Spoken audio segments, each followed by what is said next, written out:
Tommy, baby. You can't help yourself. I can't. What's up, guys? I'm joined here with Mick, one of my buddies from Pro XR, and today we're going to talk about whether or not you should use your wrist when playing pickleball. Here is the SparkNotes summary. If you're watching this video, you should not be using your wrist, but we're going to go through a couple of different times where I use my wrist, Andre uses his wrist, and maybe there might be a time that's right for you. Pro pickleball players make a lot of things look easy. And I see a lot of people saying in comments, oh, JW had a great flick of the wrist there, Dylan flicked his wrist awesome, Ben did a great flick. But are they really?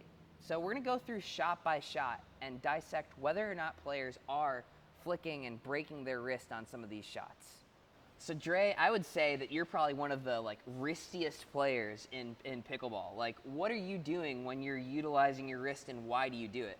I think it's important, a lot of the time, as you said, not to break the wrist. I think I like to drop it a lot, and it makes it look like I'm using my wrist a lot, but I just like to get the paddle underneath and kind of just use more of a lagging motion, kind of brush up the back of it, and it kind of helps me get a little bit more topspin on it.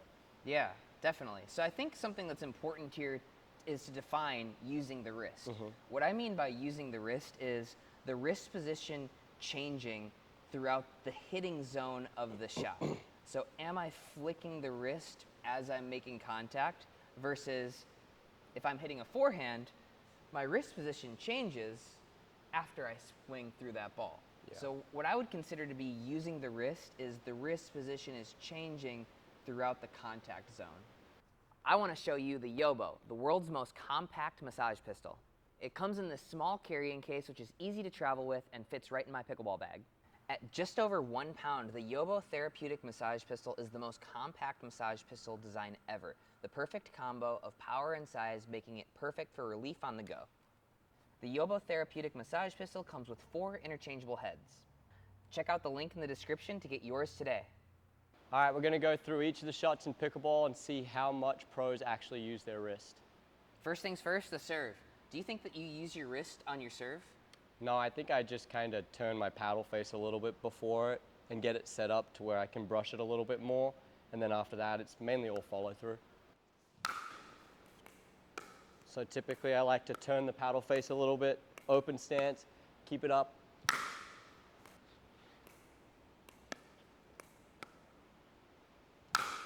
I think one of the misconceptions on the serve is that we're flicking the wrist, but really we follow through as far as we can, and then the wrist comes up and over. Yeah. We're not really snapping it during the swing, even though to me it looks like you're coiling nicely, really dropping the wrist below the ball, and then it's coming up and finishing, but not really utilizing the wrist during the swing. No, I think I like to make sure the paddle face stays flat when I hit it, and then after that, after you touch the ball, I feel like you can kind of do anything after that.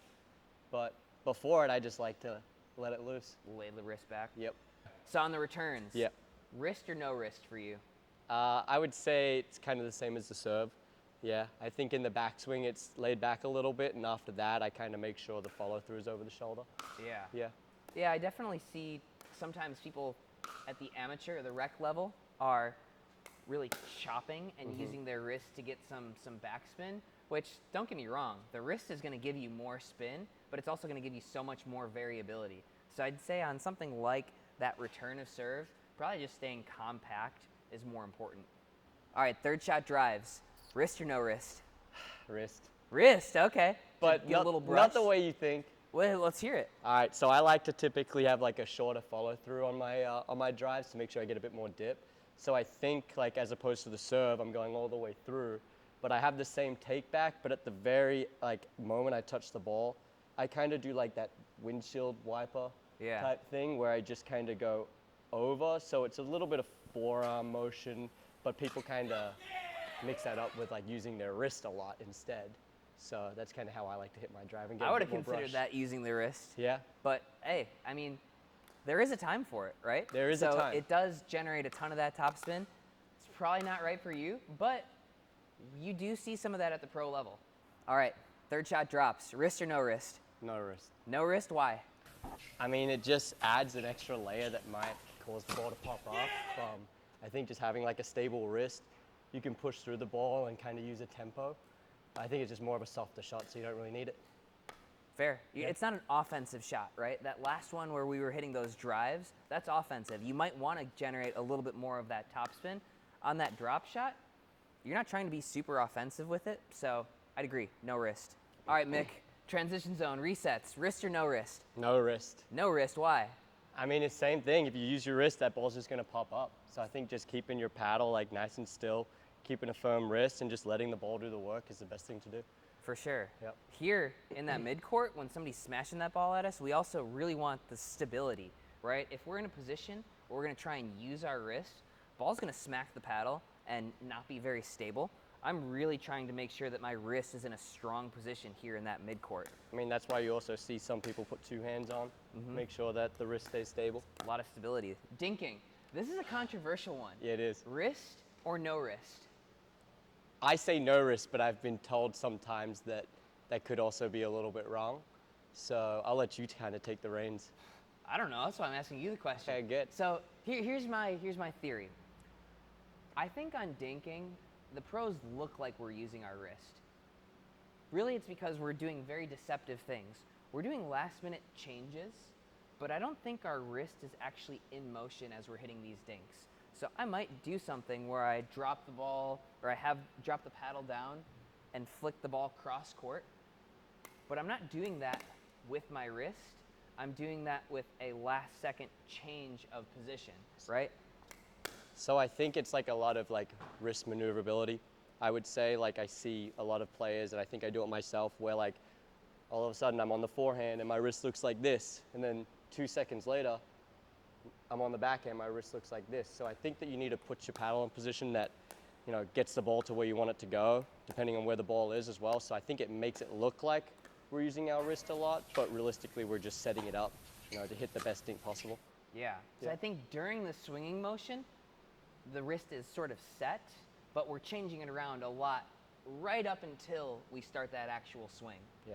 So when in doubt on these dinks, definitely set the wrist. I think a couple good role models in this case would be Ben and Colin, right? Okay. You see Colin hitting those forehands cross court, dude's not touching his wrist.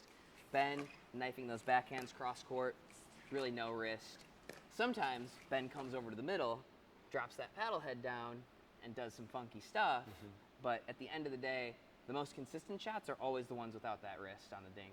Attacking from the kitchen, wrist or no wrist? Plenty of wrist. Plenty of wrist? Yeah, heaps of Take wrist. us through it. Heaps I of mean, wrist. heaps of wrist. I think that, I mean, off the bounce, you can use a lot of wrist as like a kind of deceptive thing. Like if you look at people like Rob Nunnery, they kind of show like they're going one way and then flip their wrist over completely. That's definitely, Dylan's another one. yeah, Gets me every time on that. yeah, big time. So I think there's that, and then I think there's the out of the air as well, action of just like a roll as well. That's kind of where all the wrist comes from in most of the shots for me. Yeah. Yeah, on those attacks out of the air, I'm definitely dipping the paddle and flicking up with the wrist one way or another. And like you said, on some of those off the bounce, you might set the paddle here and change it. Real deceptive. Quick hands exchange. Wrist or no wrist? No wrist. Really? For Yeah? me, Why is that? I just like to keep it short, and if I feel like if I break the wrist, the ball comes back and I get bagged right away. Yeah. Yeah, so I like to keep it compact because the ball's coming back 2 or 3 times now. So you need to make sure you're still in this position a lot more. I agree. So in tight, like when that ball is maybe coming back, you really want to make sure that you're not getting overextended. But I will say, if I've got a finishing shot where I think I might be able to end the point, I might snap through with my wrist to generate a little bit of extra pop. For sure. But the trade-off is, if that ball comes back, the goose might be cooked.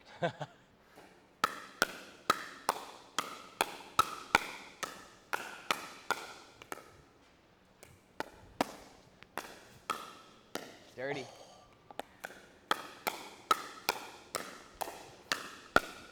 Ah! Tommy, baby. You can't help yourself. I can't. Last shot, overheads, wrist or no wrist? All the wrist. All the wrist. All the wrist. Yeah, take me through that. I think using the wrist for an overhead kind of, like last second, you can kind of just manipulate which way you're going to go. So, and just get a better angle. So I like to kind of trick them and kind of make them go one way and then all of a sudden just flick it out the next way. Yeah. Yeah, you can also get a lot of extra pop Yep. with this motion. Problem is sometimes you catch it a little bit late maybe and you might sky it. Yeah. So just be cognizant of, because I've never, obviously would have never done that before, but like just trust me, you can really kind of pop those up if your wrist is still a little too laid back there. For sure. Well, let's see a couple. All right.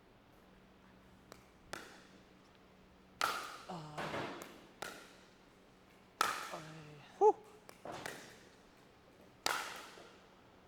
Watch out, camera guy. Watch out, Spencer. Watch out. We got to get him.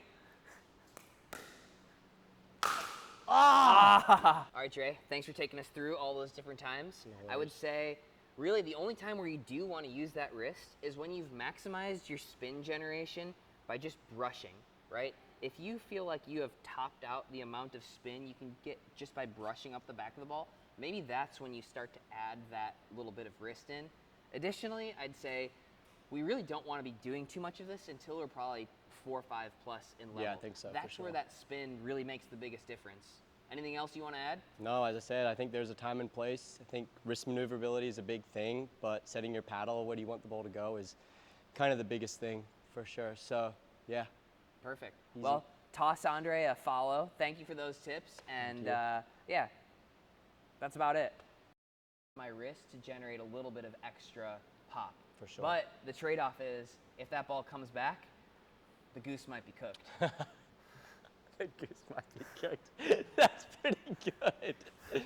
That's pretty good. Let's do some hands. Okay. Sorry. Did you say sorry? Yeah, I'm Canadian.